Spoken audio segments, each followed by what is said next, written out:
اس کی سیاست کو ہم جو نام دیں، اس پر جیسا بھی الزام ہو، لیکن اسے ایک کمال کرنے کا کریڈٹ تو دیا جانا چاہیے۔ وہ اپنے گھر کے چھوٹے سے دروازے سے نکلا، اپنی 50 سٹارٹ کی اور سست رفتار سے چلتا ہوا ساری رکاوٹیں پار کر کے پاکستان کی اس سیاست میں داخل ہو گیا جو دولت مندوں، سرمایہ داروں اور جاگیرداروں کے لیے مخصوص تھی۔ آپ نے بالکل درست سمجھا۔ آج کی ویڈیو میں ذکر ہے الطاف حسین کا، جو شاید ملک کی سیاسی تاریخ کے متنازع ترین سیاستدان ہیں، جن سے نفرت کرنے والے بے شمار تو محبت کرنے والے بھی کم نہیں۔ میں سعدیہ خالد ہوں اور آپ PK پوائنٹ دیکھ رہے ہیں۔ چینل کو سبسکرائب کر کے گھنٹی کے نشان کو دبا دیجیے گا تاکہ آنے والی ویڈیوز کی نوٹیفیکیشن آپ کو مل سکے۔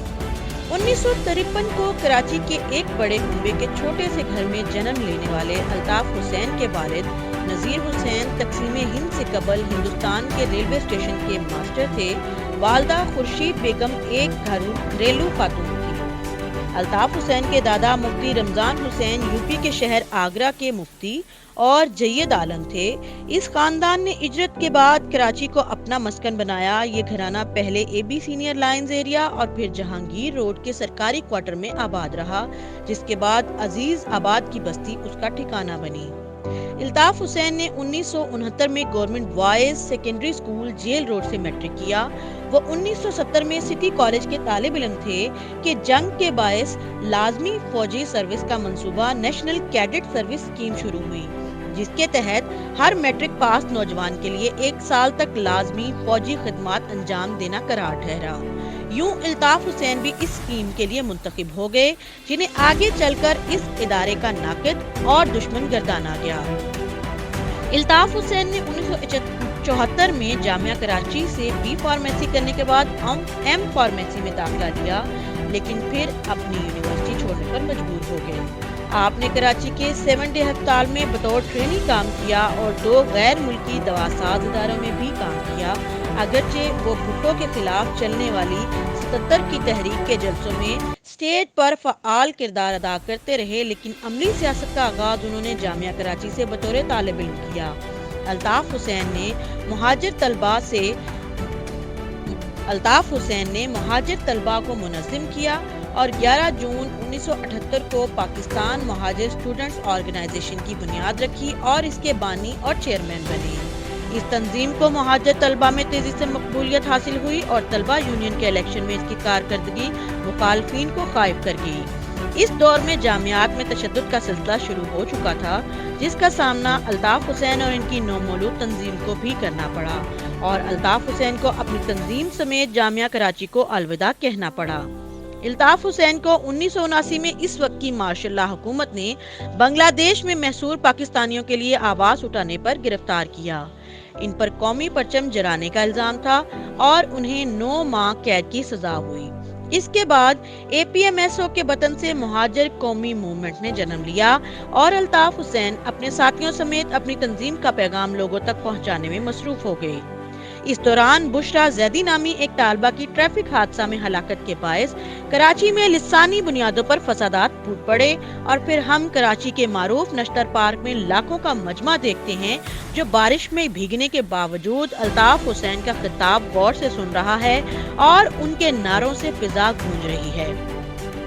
یہ الطاف حسین اور MQM کی کامیابیوں کا نقطہ آغاز تھا۔ کچھ عرصے بعد حیدرآباد میں ہونے والے بڑے جلسے اور اس جلسے میں شرکت کے لیے جانے والے جلوس پر سوراب روڈ پر ہونے والی فائرنگ اور ہلاکتوں نے یکایک الطاف حسین کو مہاجروں کا مسیحا بنا دیا۔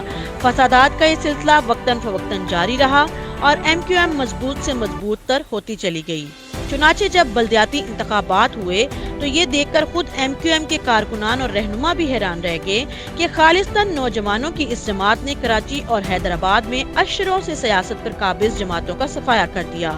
پھر تو MQM اور کامیابی لازم و ملزوم ٹھہری اور آگے آنے والے انتخابات میں MQM کراچی اور حیدرآباد میں مہاجر اکثریت کے حلقوں میں انتخابات جیتتی رہی، لیکن ساتھ ہی ساتھ MQM پر تشدد، بھتہ خوری، مخالفین کے قتل جیسے سنگین الزامات بھی لگنے لگے کہ اچانک اس اطلاع نے لوگوں کو ششدر کر دیا کہ جس MQM اتحاد اور تنظیم کے بڑے بڑے دعوے کیے جاتے ہیں، اس کے رہنما آفاق احمد، عامر خان اور بدر اقبال نے الطاف حسین سے اپنی راہیں الگ کر لی ہیں اور علیحدہ گروپ کی صورت میں سامنے آئے ہیں۔ جس سے پہلے منحرف گروپ کا نام دیا گیا۔ بعد میں اس گروپ نے خود کو حقیقی طور پر متعارف کروایا۔ اس گروپ کے وجود میں آنے کے بعد سے کراچی میں وہ آپریشن شروع ہوا جسے دنیا 92 کے آپریشن کے نام سے جانتی ہے۔ اس آپریشن کے شروع ہونے سے قبل ہی الطاف حسین لندن شہریت حاصل کر کے لندن کا راستہ لے چکے تھے۔ لندن میں رہتے ہوئے الطاف حسین نے اپنے حامیوں کے ساتھ ٹیلی فونک خطاب کے ذریعے جڑے رہنے کا ایک نیا رجحان متعارف کرایا۔ وقت گزرتا گیا، حکومتیں بدلتی گئیں، کبھی ایم کیو ایم حکومت میں شامل ہوتی اور کبھی اس سے الگ ہو کر اس کی مخالفت پر کمر بستہ ہو جاتی۔ پہلے آپریشن کے بعد کراچی میں دوسرا آپریشن ہوا جو پہلے سے کہیں زیادہ خطرناک تھا۔ ایم کیو ایم کی کارکنان کے ماورائے عدالت قتل، عام شہریوں کی ہلاکتیں، پولیس اور دیگر اداروں کے اہلکاروں کی جان لینے کے عمل نے کراچی کو ایک جنگل بنا دیا۔